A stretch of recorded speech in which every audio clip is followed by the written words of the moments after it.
Hi folks, welcome back to the channel. This week I am actually going to film my March reading wrap up, unlike last week where I'd accidentally forgotten about my February wrap up. So, should we just get into it? Same as last week, I do have Storygraph open on my laptop, so if I'm looking over there and scrolling, it's just keeping me right.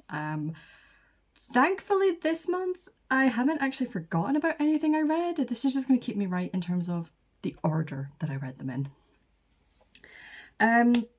But before I can actually talk about the books that I read and pretty much enjoyed them all, I do have two DNFs that we need to just very, very quickly skim past.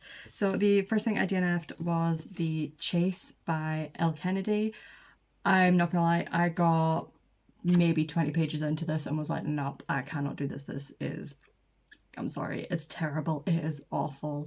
The writing is not great, but I can look past that. The characters, I don't know if this is dual POV or not, but the female male lead, the female male lead, the FMC, the female main lead, main character, is the one we open up with, and I just really don't like her.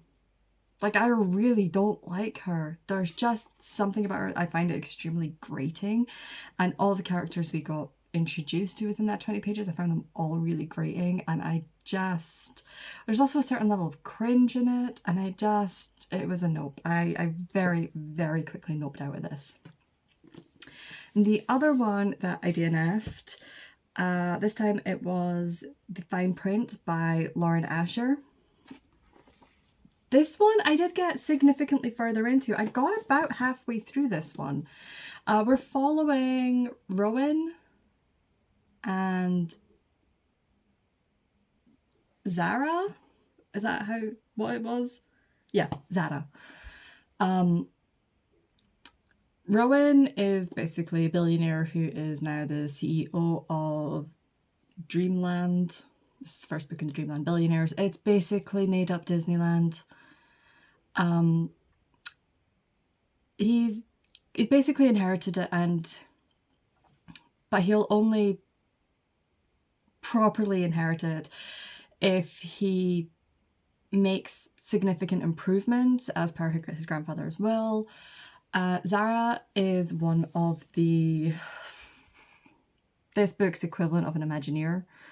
She's essentially one of like the designers for the not Disneyland. And yeah, I think this is supposed to be essentially like the author didn't know which trope she wanted. Did she want Grumpy Sunshine? Did she want enemies to lovers? Did she want forbidden romance? Forbidden romance in the form of boss and employee. So she kind of tried to mash it all together. The banter between them, if she'd pulled it off, the banter would have been great, but the banter was just really cringe, because quite frankly, there's no way in hell anyone would talk to their boss that way, and they are a walking HR violation. And I felt sorry for literally everyone around them. Yeah, I got about halfway through it. I was just like, I can't do this anymore. I can't. So I DNF'd it. And I'm not sorry, and these are both book one in, I think this is a trilogy, and this is a 4-book series, and yeah, I'm not going to be continuing with either of them, and I'm not sure I want to explore anything else by those authors. I know Elle Kennedy is a very popular romance author, sports romance in particular. She's done a lot in this universe, but I have no interest. I'm not saying never, because as you'll find out in April's read up, there was a series that I had no intention of reading, and now I am halfway through the entire series. So you guys can just go there for the time being. Okay, but let's talk about the books I actually did read. And yeah, I think for the most part, these were all really cool. These were all really good. For the most part. They're all good enough to finish, okay? Let's just put it that way. We definitely got the worst out of the way first. So the first one I read, because you can see my little pile here, was Make Me a Monster by Kellen Barron. This is basically a modern day Frankenstein retelling. Okay, I just tried to tell you that everything I read was really good, and this one was it was just okay. It is YA, and I know that last week I told you guys, it's like, I'm pretty much out of my YA phase. I don't really enjoy reading young adult fiction anymore. There's always going to be some exceptions, and Kellen Barron is generally my exception, or one of my exceptions. This is actually the 5th book by her that I've read, and it's probably my lowest rated one. It's probably the one I've enjoyed the least. I think it's probably more to do with the plot and the premise rather than execution. I think quality-wise it was up there with the rest of her books. It is, interestingly enough, the first one where the romantic element is heterosexual. The other 4 books of hers that I've read have all been sapphic. So I did have a bit of a jump scare almost when I picked this up, and we're following our main character, and then we're introduced to her boyfriend. I was like, wait a minute. Like, I fully went into this expecting it to be sapphic. But, you know, can't have everything queer, I guess. Sorry, that was weird. I'm sorry. It's just for my brain it's a weird place to live. But yeah, like I say, this is a Frankenstein retelling.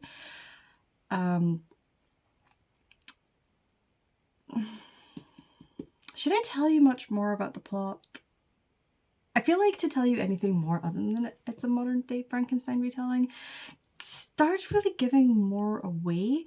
Our main character lives above and works in essentially not a mortuary, but a funeral home. I was like, what's the word I'm looking for here? A funeral home. Her parents run it. She does a lot of help in there. She does a lot of the makeup for the guests. So very comfortable around death, and it does make a really good setting for a Frankenstein retelling.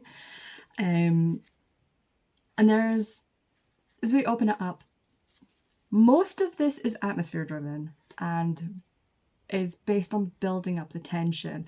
Do not go into this expecting it to be action filled right from the get-go.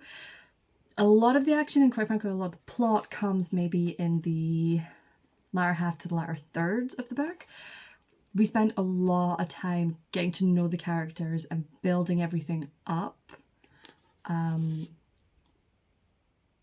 which, had I been in a different mood, had I been in the mood for more of that slow burn, creepy feel, I probably would have liked it a lot more. At times it did feel, that first half felt so slow, and it felt like it just didn't need as much pages to do what it was trying to do. That would be sort of like my main criticism. I think the pacing in this was a bit, it just didn't work for me. But I am not a horror girly, I'm not a thriller girly.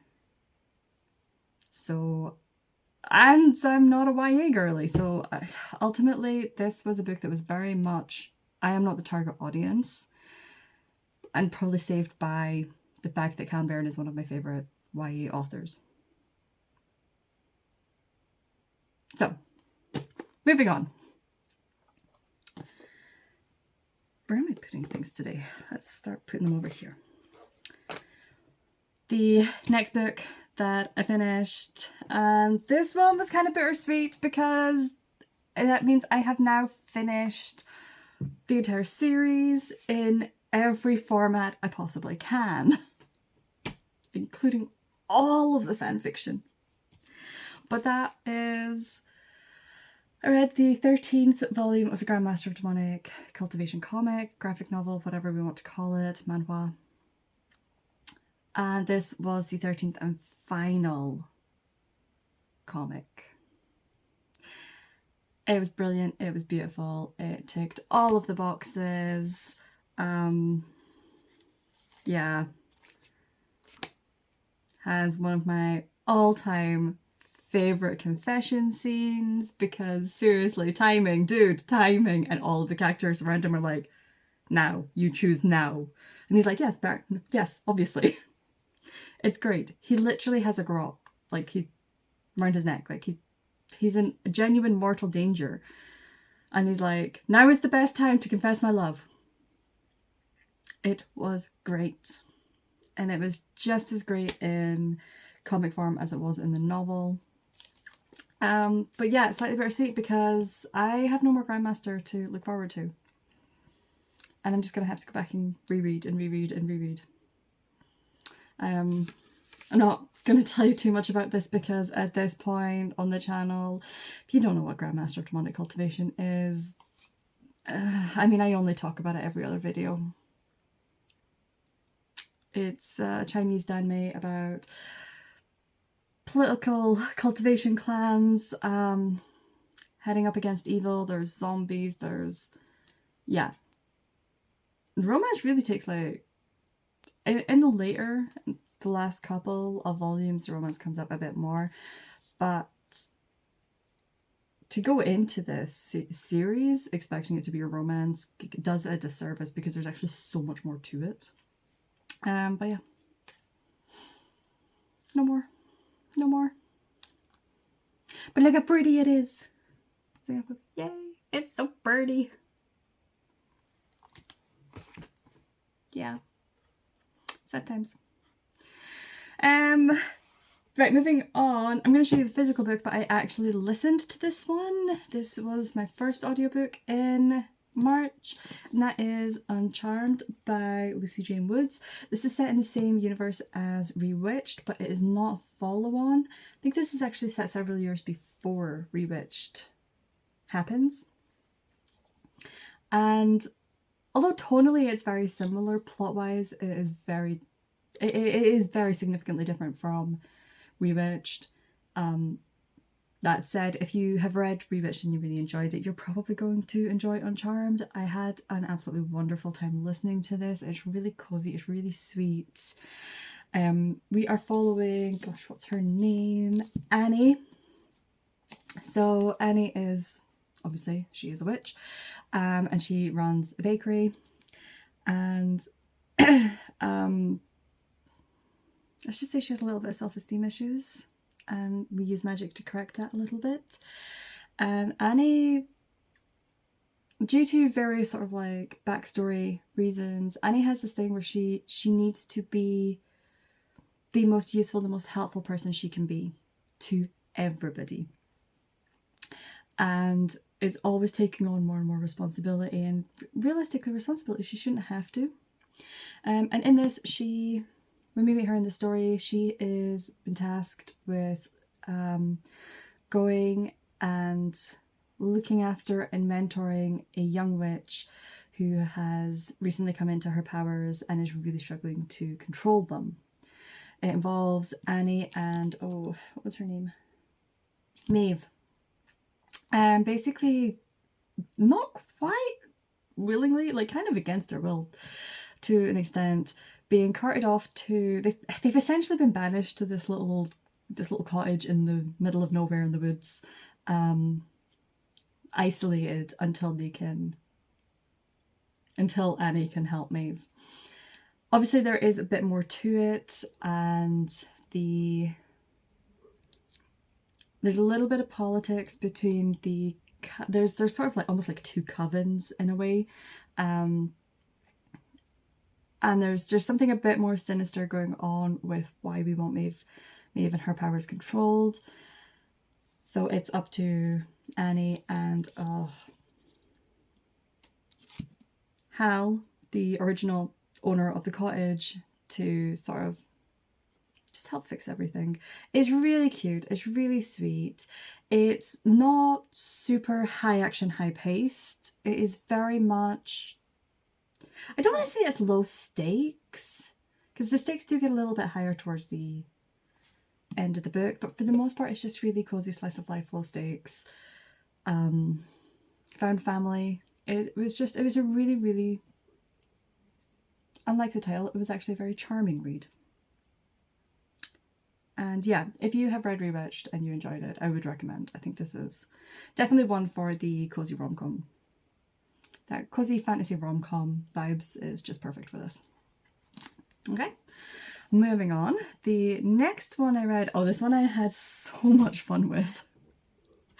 I picked this up. I had a voucher for Waterstones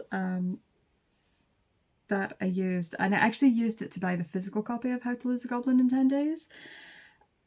And whilst I was there, I saw this one, and I seen glimpses. I've not really seen anyone talking about it as such, but it's come up on my feed once or twice in a, oh, I might check that out at some point. And it was there, it was sitting on the table, and that is apparently Sir Cameron Needs to Die by Greer Stothers. Stothers, sorry, not Stothers. This is oh, okay, this starts off as an epic fantasy adventure. I would almost put it as a fantasy comedy. I definitely laughed out loud several times in this one. So we are following Sir Cameron. Sir Cameron is a knight. He's one of the younger sons of his father. I think maybe he was the elder son. He's essentially the unwanted son of his father, who's been sent off to the church, made a knight, basically in the hopes that he'll fumble about and end up dying. You know, Cameron is very, very vain. He really doesn't want to die, so he's been doing his utmost best to stay out of all of the fights and just look. He wants to just stand on the side and look pretty, and that's okay. That is okay. But then there's a prophecy. A prophecy is made that the only way the evil mad sorcerer Marullo will be defeated is if Sir Cameron dies. In an oddly specific way, but ultimately Sir Cameron needs to die. And yeah, Cameron, shockingly enough, is not okay with this. So he runs away from his guide assistant person who's essentially leading him to this. He runs away to this, and the only person he can actually run to, the only person who now has an infested need to keep him safe, is the Mad Wizard Marullo. So he goes to chapping on his door and is like, yeah, there's this prophecy. They say I need to die so you can be defeated. So, hi, you're now stuck with me. And oh my gosh, these two, pretty much like from the minute they meet, it is instant attraction, although probably not very obvious on Marullo's part for him. But Cameron is like, he's quite nice looking. I could tap that. And proceeds to annoy the shit out of him. Because Cameron really likes being dominated. We're just going to put that out there. Okay? Literally, nothing about this is graphic. This is at most fade to black closed door. So if that could potentially put you off, do know that there's no graphic in this. But it's just, the banter between the two is just great. It's absolutely hilarious. There is, do be warned, there is a slight genre shift, and I mean a kind of a major genre shift, about halfway through, which took me a little bit by surprise, but I kind of loved it and it kind of worked really well. Ultimately, like, this book is not serious. This book was Greer Stothers set out to entertain us. He went, I've got this absolute lark of an idea. I think it's going to be hilarious. They put it down on paper, I believe. I need to double check that. Okay, yes, apologies. They put it down on paper. And yeah, did exactly what they set out to do. It was great. I had an absolute blast. I have been recommending this to people in real life and people I chat to online. I think if you are just in the mood for just a silly romp, this is exactly what you need to pick up. Especially like some of the reveals we get about Marullo are absolutely great. Marullo wants to, he doesn't want to destroy the world, he wants to destroy God. And restore the world back to what it was like before God intervened. We don't know what that looks like. We will get a hint by the end of the book, I'm just saying. I don't want to give too much away. I had a lot of fun reading this, and I really do think, folk, if you just want a really good, entertaining read, go pick this up. You will not be disappointed. Okay. After that, the next one I read was actually, this was my very first NetGalley arc. I needed an April release for my Herkiad reading. And I didn't have any new releases pre-ordered for April. And then I was looking through and I was like, everything I could see in like Warsons or anything, I couldn't see anything that was really like, oh, I really want to read that. And despite what all of this looks like, I am trying to be a bit, just a smidgen, just a little bit more conscious of my buying habits. Obviously, I have not been in the past. It's something I want to work on a little bit. Because obviously I do not need to buy more books right now. I've got plenty to be getting on with. I'm not in dire straits. So I actually signed up for NetGalley, and this one was on their Read Now list, so I didn't have to go in and like apply for it. I didn't have to ask for it. It was just there and I could automatically download it and start reading. And that is Don't Go Breaking My Heart by Kate Callahan. So I went into this with pretty low expectations because it was on the Read Now list. You know, I didn't need to wait for publisher approval or anything. It is self-published, which obviously doesn't really mean anything in terms of quality anymore, but there is still a certain level of trepidation because I think there can be a bit more uncertainty in what you're getting with self-published works. Thankfully, I had a blast with this one as well. This was really, really good. It wasn't the level of humor. I didn't have a blast in that it was just a hilarious romp in the way that Sir Cameron was, but it was really sweet. It was quite cozy, but at the same time not. We're following, I can't remember her name. We're following our main character. She has been in an abusive relationship with a vampire. So it's set in modern day England, but it's set in this small town. So it's basically a cozy town romance.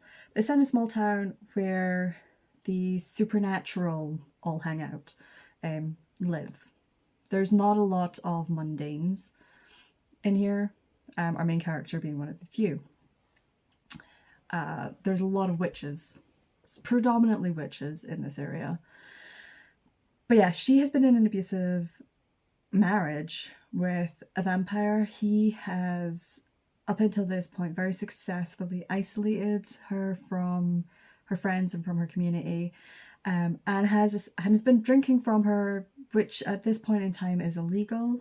But because he's gotten her sort of like just out of town, he's been able to get on to get off with it. So our book starts where she is basically at breaking point. She's like, I can't do this anymore. I need out. He's going away for a couple of weeks for work, so she takes that opportunity to reconnect with old friends and to leave him. With the help of her old friends and her community who have been there for her. They've just been waiting, because when you're on the sidelines of someone in an abusive relationship, you can't just step in willy-nilly. They've been waiting for a time to do something that's not going to cause further harm to her. And for her to be ready to leave. So they get her set up. She has managed to squirrel away some of her savings, and she's bought this little bakery. And they step in and they set up wards and everything. One of these old friends that she reconnects with is our male main character. He happens to be a Grim Reaper. He basically does the... They don't really refer to it as reaping, but he does the soul collections for their area. But in the rules are he can't really get too connected because, and this is not a spoiler, we find this right at the beginning, she's one of the souls he's going to need to reap. And he's going to need to reap her, collect her, whatever. Not immediately, but sort of like in the relative near future. Obviously, this does not go as planned. I don't want to say he falls for her soon. He was already in love with her. They knew each other from high school. Obviously, nothing happened back then. But as he grows closer and closer, and they are growing closer, it becomes really, really sweet. And then I'm not going to go too much further into plot-wise, because then we're going into massive major spoiler territory, but we do obviously have to deal with the ex-husband character and the fact that he is breaking all of the rules. As we got towards it, I was really struggling. I was like, how is this going to work out for them? Like, my heart was breaking because I was like, I cannot see a way for this to work for you guys, but I really want it to. Kate Callahan pulled it off in the end, and I was really, really satisfied with the ending, which I think for a book like this is one of the best praise you can give it, is that it really, really worked for me. The side characters were all great as well. They were all brilliant. Everyone, it didn't feel like 2D caricatures.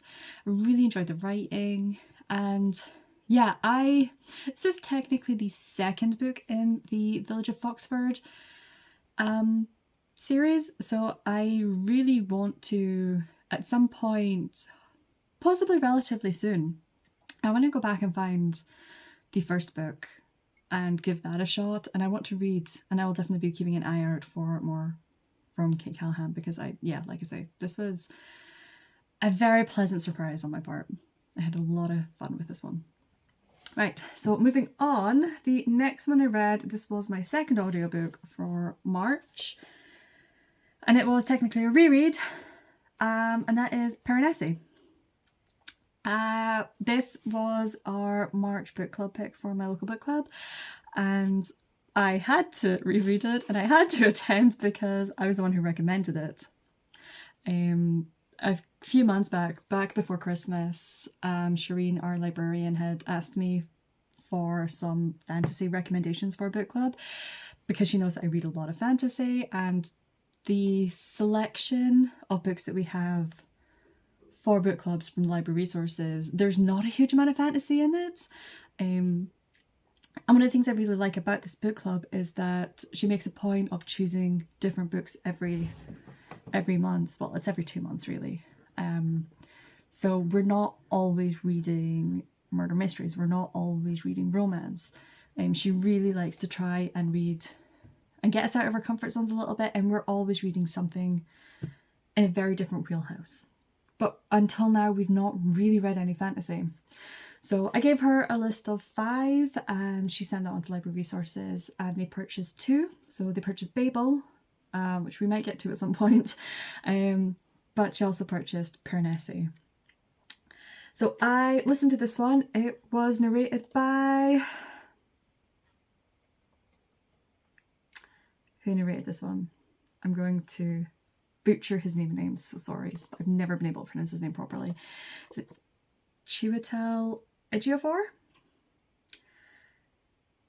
Oh wow, he did such an amazing job. He embodied Piranesi perfectly. It's one of the first times I have listened to a book after reading it physically, because I did read this copy initially a few years ago. And yeah, wow. He did such a good job. Like, he just, I don't know how he did it, but the Piranesi I heard in my head when I read this, that was exactly, it was Chiwetel Ejiofor. It was brilliant. But anyway, what is Piranesi? Piranesi is, do you know what? I'm going to read you the back of the book because this tells it so much better than I can. So, Piranesi lives in the house. Perhaps he always has. Then messages begin to appear, scratched out in chalk on the pavements. There is someone new in the house. But who are they, and what do they want? Lost texts must be found, secrets must be uncovered. The world that Piranesi thought he knew is becoming strange and dangerous. The beauty of the house is immeasurable, its kindness infinite. The house is this incredible, impossible place. And Piranesi, for all intent purposes, is there alone. And when I say impossible, there are hundreds upon thousands of halls and vestibules, and sometimes they get flooded by the tide, and the tide can come from 3 directions, and it's just, it's an impossible place almost. Throughout it, you are constantly questioning, like, what is the house? Where is it? How is it? And I think this is such a great book for getting you question everything. But like I say, Piranesi basically, for all intent purposes, lives there on his own. Apart from once a week, he is visited by the other. And his purpose there, as far as he can tell, is to explore and gather as much knowledge as he can. Knowledge of what? We don't really know. But beyond that, this is an incredible examination of mental health and isolation and the trauma of isolation and what that can do to a person. It is an absolutely wonderful read. It's quite a short book. Susanna Clarke, whilst she took her time exploring all of her concepts, she didn't waffle and wander. Each page was used for very specific, every word was there for a purpose. It was absolutely incredible. I fell in love with Piranesi. I fell in love with him the first time. I fell in love with him again this time. He is an absolute cinnamon bun. He needs to be wrapped up and protected from the world and sometimes himself. He is one of those characters. I would die for Piranesi. He has absolutely become one of my all-time favorite characters. He was just absolutely wonderful and beautiful. Like I say, I read this one for book club, and that was such, I don't know, I want to say it was one of my favourite sessions. I'm a bit biased because I went into it knowing I already loved this book. But it was really fascinating watching a bunch of people who've never read any kind of fantasy. I thought this would be a really good introductory fantasy novel.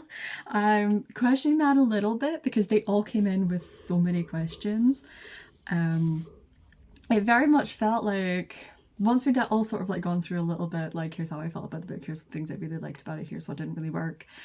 It then almost became a Q&A session where they'd be like, okay, but what about this thing? And I'd be like, well, this was my interpretation. But what about this bit? And I was like, well, this was my interpretation. And I don't want to say I felt like I was explaining the book to them, but I think because I had the advantage of having already read it, I'm not saying that this book doesn't work on first read, because obviously it does, and I wouldn't have recommended if it didn't, but it is absolutely a book that improves on a reread. So I went in there with a bit of an advantage, I think, and I was able to discuss some points that upon initial read I hadn't considered, but I had on the reread. And so we made it, I think as a collective we all really gained a much better understanding of the book. And I will say that the initial reviews were sort of like around about the 3-ish stars. Everyone left there being like, actually it's probably closer to a 4-star. So I don't know, I think it did good work there. But I will say, like, it was such a good session to have for book club. We had just, I think it was some of the most engaging conversations we had at a book club so far. So yeah, that was that. And I finished 3 more. So I'm going to do a little bit out of order. But I did read 2 graphic novels very, very quickly right at the very end of March. First one was Roots by Tara O'Connor. This is a short, it's 149 pages, non-fiction memoir about a woman. She's American, she's just getting divorced, she's had to move back in with her family, and it's just as awkward and awful as you would expect. And she decides to, because I think she's just lost her job as well. Life is in turmoil, and it's all just kind of gone a bit tits up for her. So she actually takes a little journey to Ireland to try and trace her roots, hence the name of the book, and learn more about her, I think it was her maternal grandmother's side of the family and where they're from. And while she's there, she meets up with an online friend who is from Ireland, and they've got a really cute little romance that blossoms. And it was just a really sweet little read. It was available on, or it should still be available on Amazon Prime, which is pretty much the only reason I read it. With the exception of Grandmaster, you guys know me, I don't read a lot of graphic novels. I just needed a bit of a palate cleanser. I needed something like short and sweet, and this was wonderful. And then the next one I picked up, now this was only 23 pages, and I'd seen a couple of folk talking about it, and I was considering it for my series Staircase for Herkiad. And I thought, oh, this could be interesting, it could work, it's short. Honestly, because it's only 23 pages, it just feels like cheating, so I am not going to be doing it. And after reading it, I'm like, I'm not entirely sure I'm going to continue with it. But that is Love and War by Aditya Bidikar, Andrew Wheeler, and Killian Ng. This is basically a high school romance set in and amongst a tug-of-war team.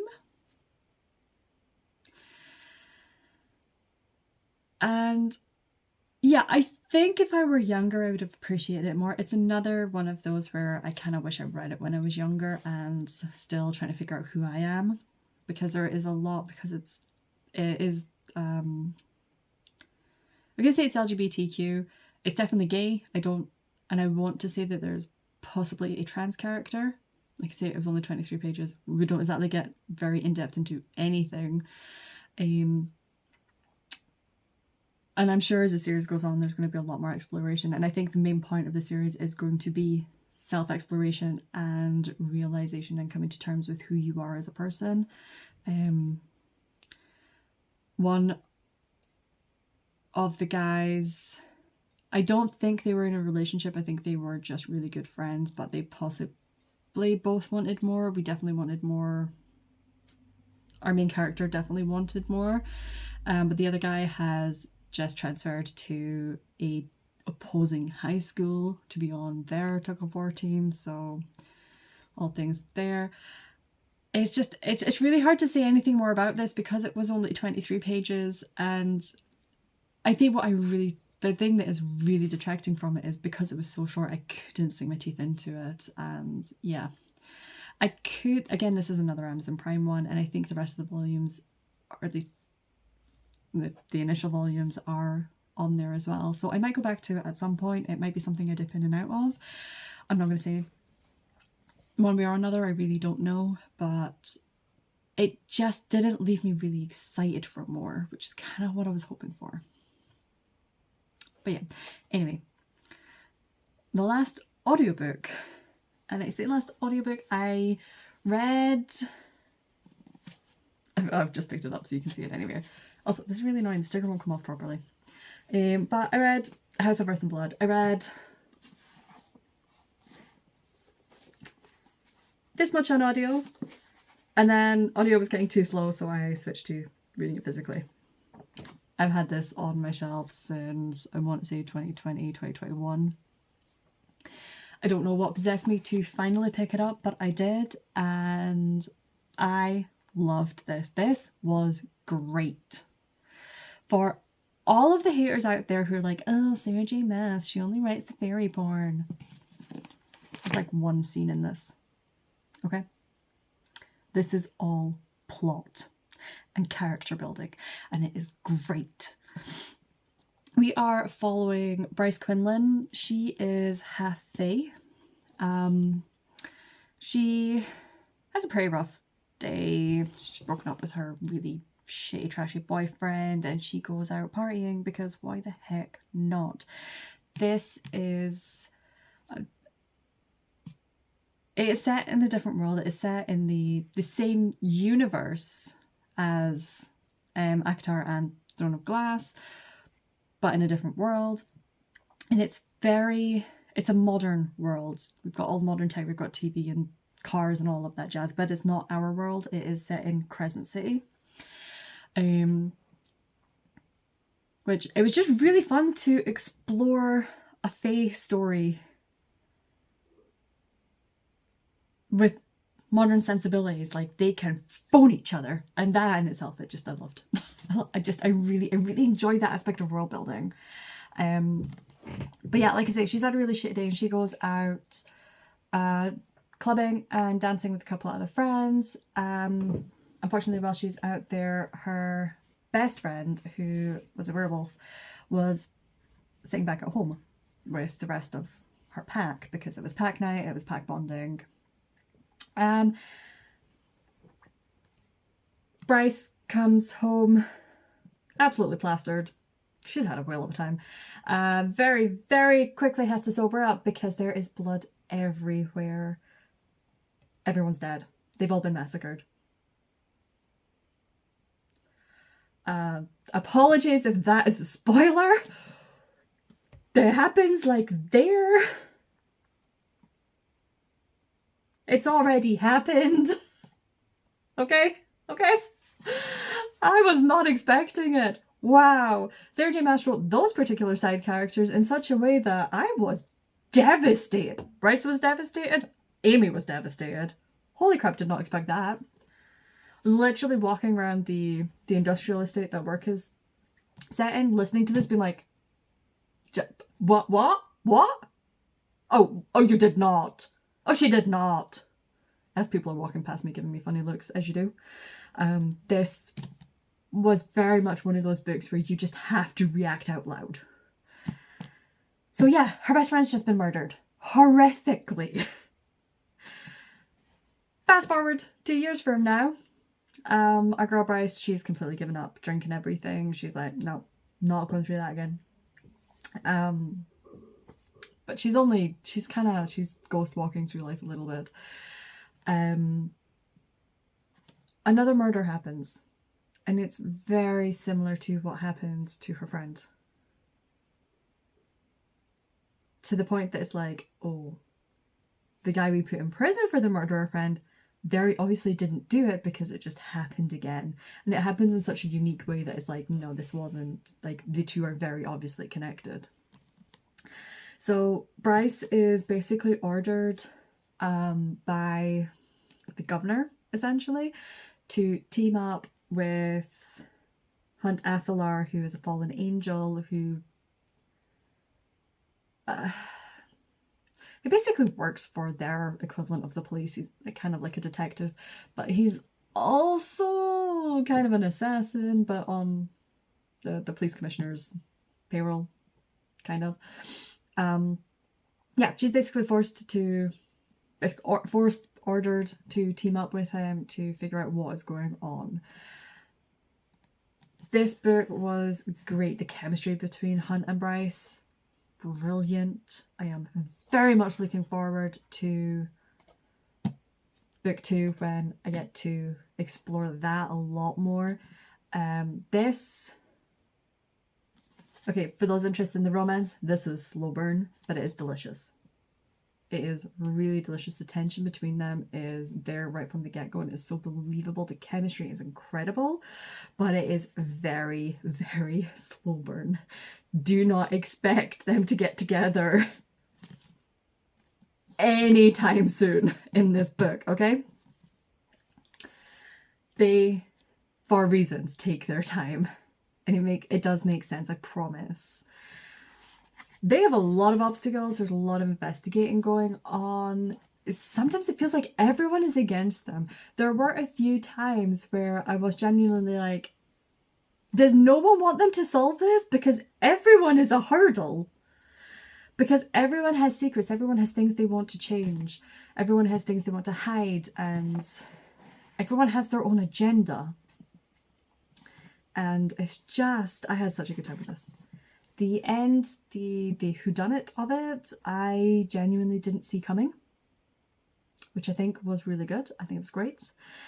I think it was really great because we take some characters who are being put on pedestals and we rip them down, and we show that not all of the good, like nothing is black and white. No one is truly good, no one is truly evil. One or two of them might be truly evil.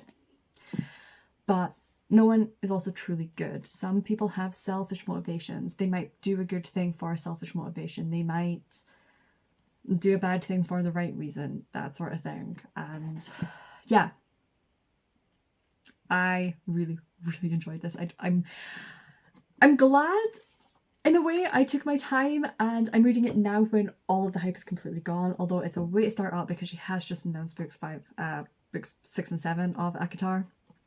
But I am glad I took my time. But there is also a part of me being like, why did I let this sit on my shelf for as long as I have? Because now the covers have changed. I'm not going to get books 2 and 3 in this cover. I've actually already bought book 3 because it was in the works and it was only a $5, so may as well just grab it. So I still need to get book 2. I don't know when I'm going to start book 2, but it's definitely not going to be the 4 or 5 year wait that it took me to get to this one. But anyway, this video is, the timer on my phone says just over 50 minutes. I don't think it will be that long for you. I will hopefully trim a couple of minutes out at least. But yeah, I have been rambling. My tea has gone cold because I haven't drunk any of it. So I'm going to end it there. How was your reading, March? How was your reading in March? I think it's safe to say mine was pretty awesome. I actually had a really good time with all of my reading. And yeah, I will hopefully see you guys in the next video. Bye!